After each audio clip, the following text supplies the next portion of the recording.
নতুন বাংলাদেশে কোনো আলেম ওলামা, কোনো মাদ্রাসা পড়া শিক্ষিত আমাদের মাওলানা যারা রয়েছেন তাদের হত্যা করলে মারলে কোনো বিচার হয় না, এই বৈধতা যেন তৈরি না হয়। আঞ্জুমানে মুফিদুল ইসলাম তারা বলেছিল 229 জন তারা বেওয়ারিশ লাশ সেদিন রাতে দাফন করেছিল।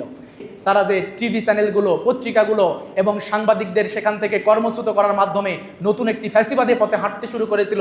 13 থেকে 23 পর্যন্ত এবং 24-এর আন্দোলন, জুলাই আন্দোলন পর্যন্ত তারা তাদেরকে ধরে রাখার সর্বাত্মক প্রচেষ্টা চালিয়েছে, কিন্তু শেষ পর্যন্ত টিকতে পারে নাই। দেখেন সেদিন শুধু 5 মে সেদিন রাতে 3টা অপারেশন চালিয়েছিল 3টা বাহিনী। পুলিশ অপারেশন সিকিউর শাপলা, যেখানে পুলিশের সদস্য ছিল 5712 জন। এরপরে র্যাব তারা করেছিল অপারেশন ফ্লাশ আউট, যেখানে তাদের সদস্য ছিল 1300। এরপরে বিজিবি অপারেশন ক্যাপচার শাপলা, সেখানে তাদের সদস্য ছিল 576। এটা প্রশাসনের মাধ্যমে জানা যায়। এবং সেখানে অস্ত্রের যে ব্যবহার হয়েছিল, আমরা সমীক্ষা অনুযায়ী দেখি যে গোলাবারুদ সেদিন ব্যবহার হয়েছিল 1,55,000 রাউন্ড। এই সংখ্যাটা কত বেশি চিন্তা করতে পারেন? 1,55,000 রাউন্ড গোলাবারুদ সেদিন ব্যবহার হয়েছিল। তারপরে টিয়ার সেল ব্যবহার করা হয়েছিল 80,000 রাউন্ড। এরপরে রাবার বুলেট ব্যবহার করা হয়েছিল 60,000 রাউন্ড। শটগানের গুলি ব্যবহার করা হয়েছিল 15,000 রাউন্ড। এরপরে সাউন্ড গ্রেনেড ব্যবহার করা হয়েছিল 12,000 রাউন্ড। এবং রিভলভার থেকে যে গুলি ছোড়া হয়েছিল সেটা ছিল 350 রাউন্ড, অর্থাৎ বিশাল একটা ফিগার। এবং পরবর্তী সময়ে আঞ্জুমানে মুফিদুল ইসলাম তারা বলেছিল 229 জন তারা বেওয়ারিশ লাশ সেদিন রাতে দাফন করেছিল। এরপরে হেফাজতে ইসলাম তাদের যে রিপোর্ট, সেই রিপোর্ট অনুযায়ী 93 জন সেদিন রাতে শহীদ হয়েছিল। এরপরে অধিকারের রিপোর্ট অনুযায়ী সেদিন 61 জন বলা হচ্ছে যে শহীদ হয়েছিল। হিউম্যান রাইটস ওয়াচের তাদের রিপোর্ট অনুযায়ী 58 জন এবং সরকারের রিপোর্ট অনুযায়ী সেদিন 11 জন শহীদ হয়েছিল। কিন্তু চরম বাস্তবতা, এই ফ্যাসিবাদী পুলিশ সেদিন ঢাকা মহানগর পুলিশ রিপোর্ট দিয়েছিল যে একজনও মারা যায় নাই। এই হচ্ছে আওয়ামী লীগের শাসন।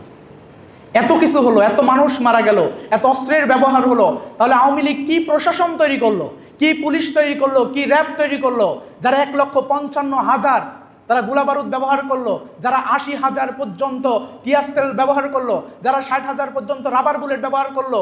এই এত কিছু অস্ত্র ব্যবহার করার পরেও একটা মশাও মরল না, কেমন প্রশাসন তাহলে আওয়ামী লীগ তৈরি করেছিল? সম্মানিত উপস্থিতি, সেদিন রাতে যখন এই গণহত্যা চালানো হবে তখন সাংবাদিকদেরকে ডেকে ডেকে রাত 2টায় বের করা হয়েছে। যারা সাংবাদিক আছেন তারা বের হয়ে আসেন। শেষ পর্যন্ত যখন দিগন্ত টিভি লাইভ টেলিকাস্ট দিচ্ছিল, ইসলামী টিভি যখন লাইভ টেলিকাস্টগুলো করছিল, তখন এই 2টি চ্যানেলকে সেদিন বন্ধ করা হয়েছিল। এই ঘটনাকে কেন্দ্র করে আমার দেশ পত্রিকাকে সেদিন বন্ধ করা হয়েছিল। এর মাধ্যমেই মূলত সেদিন থেকে যে ফ্যাসিবাদী আচরণ সরকার শুরু করেছিল, এই যে হেফাজতে ইসলামের যে আন্দোলন সংগ্রাম, সারা দেশের মানুষ তাদের যেভাবে সাপোর্ট দিয়েছিল এবং তারা যে পরিমাণ মানুষকে অন্যায়ভাবে হত্যা করেছিল, তাদের এই ভীতি থেকেই তারা যে টিভি চ্যানেলগুলো, পত্রিকাগুলো এবং সাংবাদিকদের সেখান থেকে কর্মচ্যুত করার মাধ্যমে নতুন একটি ফ্যাসিবাদী পথে হাঁটতে শুরু করেছিল। 13 থেকে 23 পর্যন্ত এবং 24-এর আন্দোলন, জুলাই আন্দোলন পর্যন্ত তারা তাদেরকে ধরে রাখার সর্বাত্মক প্রচেষ্টা চালিয়েছে, কিন্তু শেষ পর্যন্ত টিকতে পারে নাই। আমার মনে হয় আমাদের আলোচকরা বলেছেন যে 23-13 আমাদের একটি গ্রাউন্ড তৈরি করেছিল। 13 আমাদেরকে বুঝিয়েছিল যদি আমরা সবাই নেমে যাই। সেদিন বিরোধী দলীয় নেত্রী খালেদা জিয়া বলেছিল যে যেখানে আসো সেখান থেকে তাদেরকে সহযোগিতা করো, কিন্তু আমরা দেখেছিলাম পরবর্তীতে রাজনৈতিক নেতাদের বক্তব্য এখন আসছে যে সেই দিন খালেদা জিয়ার পরে আর বড় বড় নেতা আজকে যারা মন্ত্রী হয়েছে, আজকে যারা এমপি হয়েছে, তারা সেদিন আর ফোন রিসিভ করে নাই। তারা যদি সেদিন ফোন রিসিভ করতো, তারা যদি মাঠে নামতো, যেইভাবে সারা দেশের মানুষ এই ফ্যাসিবাদের বিরুদ্ধে তারা ঐক্যবদ্ধ হয়েছিল, সেই দিন রাতেই একটি চূড়ান্ত ফাইসালা আওয়ামী লীগের বিরুদ্ধে হয়ে যাইতে হতো। আমরা শুধু এই প্রত্যাশা রাখি, নতুন বাংলাদেশে নতুন করে আর কোনো ফ্যাসিবাদ নেমে না আসুক। নতুন বাংলাদেশে কোনো আলেম ওলামা, কোনো মাদ্রাসা পড়া শিক্ষিত আমাদের মাওলানা যারা রয়েছেন তাদের হত্যা করলে মারলে কোনো বিচার হয় না, এই বৈধতা যেন তৈরি না হয়। সেদিন যারা শহীদ হয়েছে, এই শহীদদের যেন খুনের বদলা এই বাংলাদেশে যে রাষ্ট্রীয় বিচার কাঠামো, এই বিচার কাঠামোতেই বাস্তবায়ন হয়, সেই প্রত্যাশা আমরা রাখি, সেই বিচার আমরা দাবি রাখি।